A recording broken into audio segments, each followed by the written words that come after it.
Hello internet friends.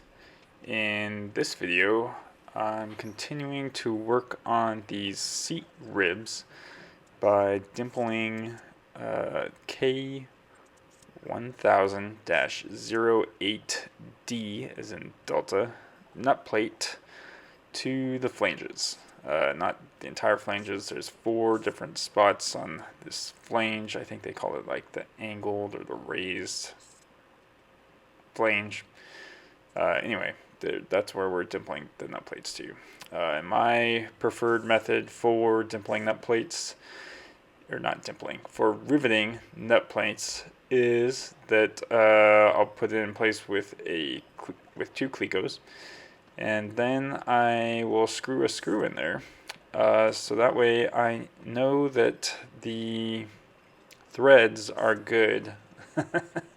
So later when I need to install a screw there, I don't realize, oops, the threads are bad, and then have to drill it out and reinstall a new nut plate. I would rather realize that now and just throw that nut plate in the trash before I rivet it in place.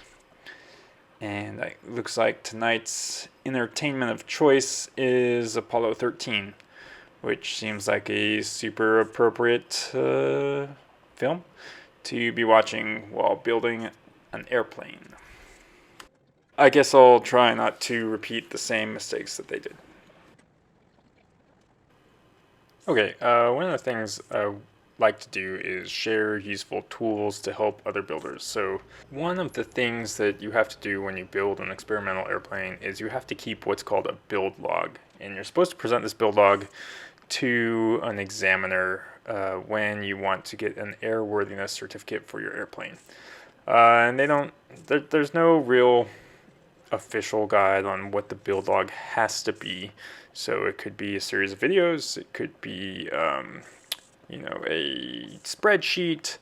Most people that build airplanes, I'm using a stereotype now, are 800 years old and know how to write things down on paper. And me, growing up in the digital generation, I hate paper with a passion. So luckily, there's a guy that built this website called We Build Planes, and that's the site that I use to write down my actual build log of hours and what I accomplished that day.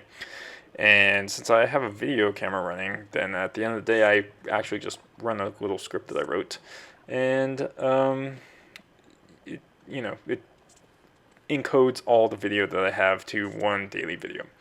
And from there, while I'm waiting for that video to encode, I go to We Build Planes and I fill out what I did. And if you look at this screen here, you see what it looks like when you log in. So it already puts the date. You can set up different categories for your work, like what section are you working on. And then for me, it makes it real easy to know how long I worked because I just go look at the length of the video and put that down. So today I worked 2 hours, right? From there, you can write down the section that you were working on. That's useful for going back and looking at the plans again. You can say a gotcha, which is like maybe something that the plans didn't have. And then you can upload pictures. And then also one of the things you got to do is it publishes in UTC, which is Universal Time, if you don't know what that is, but basically Zulu time. So you gotta, if you're publishing at night, right, you gotta go down and click on date published and click to the day you're actually on. So that's only if you care about dates. Otherwise, it'll publish in UTC, and your whole log will be in Zulu time. But I don't fly enough to live my life in Zulu time. So there you go. And then it takes 30 seconds to do that entry. And what I do is I just take screenshots from the videos and then put them in there as the pictures, and it's really easy because I have the videos right there. Making that entry takes like 1 minute, so it's gets me in a good habit of logging everything every day, not just in video but actually writing it down. So one day I can hand that to a examiner on an iPad and be like, here's my build log. And he will flip through it for 3 seconds and be like, okay, good.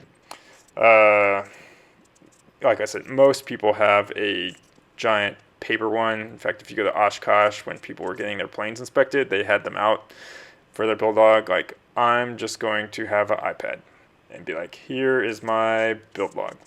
I'm sorry, I just can't do paper. I can't do books. All my books are, on Kindle. They're in my iPad. I carry around one device, well, two devices.